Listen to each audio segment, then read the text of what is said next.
Welcome to Not Factory Approved. I'm going to show you the deck I'm building. Not that it's anything fancy, and it's certainly not very big, but just some principles, and maybe it'll help you design your own. So in this county that I live in, the building inspection and permitting is done by a private contractor. So I'm thinking I know enough not to get a permit. Don't tell anyone. So here's what I'm building, and because I don't want a building inspector involved, I'm overbuilding it just to make sure that nothing is weak. So you can see in the ends there, all of the joists have hangers, 16-inch centers, 2x8s. This is an 8x12 deck, so it's pretty small, less than 100 square feet. Have a beam here, two 2x10s, three 4x4 posts, all pressure treated of course, on 50-inch screw-in piles. And the one on the end has to be screwed down yet. That will be the end support for the deck that overhangs by 4 feet. Because where the white trim is, that's where it's attached to wood, which is attached to studs for the building. So I've used these angle brackets I bought, and I've notched out the 2x10s so that it sits level. They're screwed down with a lag bolt, and then three 3-inch screws, pressure treated compatible screws. So it's all level. Just got to square it up a bit when I put the decking on. I don't think I'm going to have to put any bracing in corners or anything. I think the deck board should hold it steady enough. But if not, then I'll put corner pieces in. So this land is all sloped from there, coming down to an exit out there for drainage, and it's piled up a little higher against the wall to try and, even though that's got weeping tile along, try and stop it from running against the cement. So most of it will run out that way, and what soaks into the ground will go into the weeping tile. Only once had a problem so far, and that was with a record snowfall, and it was also when the place was being built, and the ground froze before we could finish putting the weeping tile in. So while it went to the end there, it didn't open up.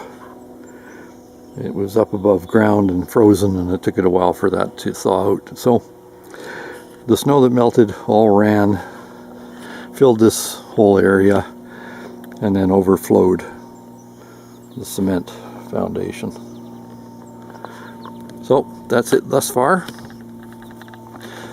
Technically, you're supposed to use pieces here that grip on this part. They're joined together, and then they grip here both sides, and then the beam fits in between that. But I really don't foresee this being a problem. Like I said, it's overbuilt. So these are joined together, 45-degree corner, just for looks. I'm not going to trim this up. It's going to be the way it is right now. And then the deck boards go on top. The posts will be on the outside on brackets. Clamp it to this. So I'll use 2 brackets, and then I will notch the boards where they need to be to go around the posts. So these, I forget the exact distance these are apart, but this is a 12-foot length along here. It's around 5 feet. So it goes in a foot each end.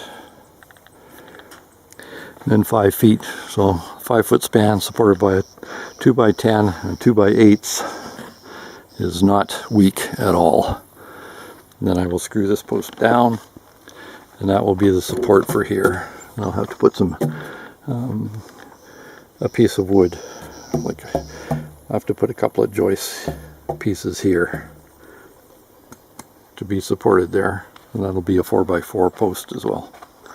The same bracketing. So, on to the decking. Here's the deck progression so far. I'm told I've done some things that are not acceptable. Unfortunately, I already drilled the holes, but to move these posts, we're just going to have a simple corner here. Not these ones, but the inside one there. I was going to have it doubled up like that, but I guess we only lose 2 inches of deck, so it's not a big deal. And then I put this cover, this paneling from leftover from the house underneath here, and that'll just keep the rain off whatever's parked inside. And that'll work.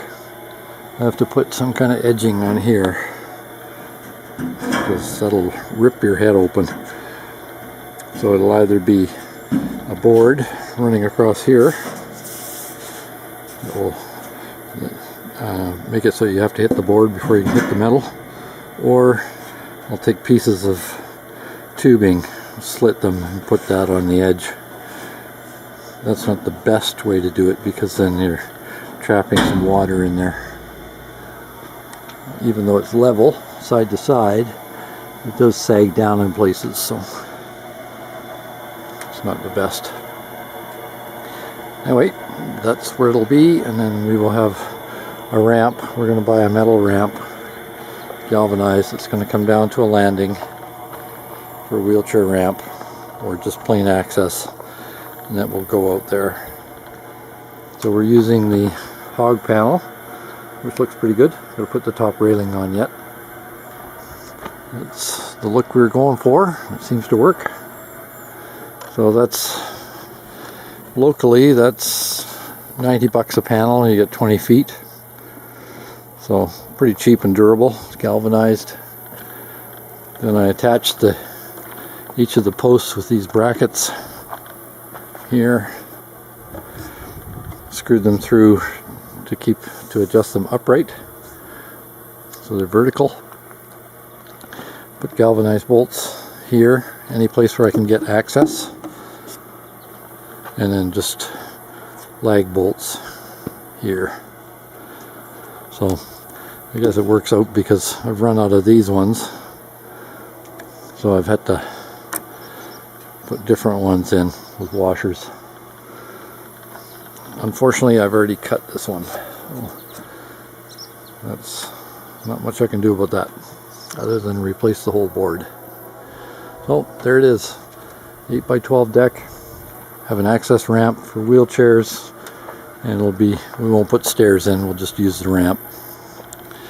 And then it will have a landing in this area here before you get to the gas line. And so that'll all be protected. Hope that helps. Please don't forget to like, share, subscribe, or even notify, or any of the above, or all of the above. Thank you.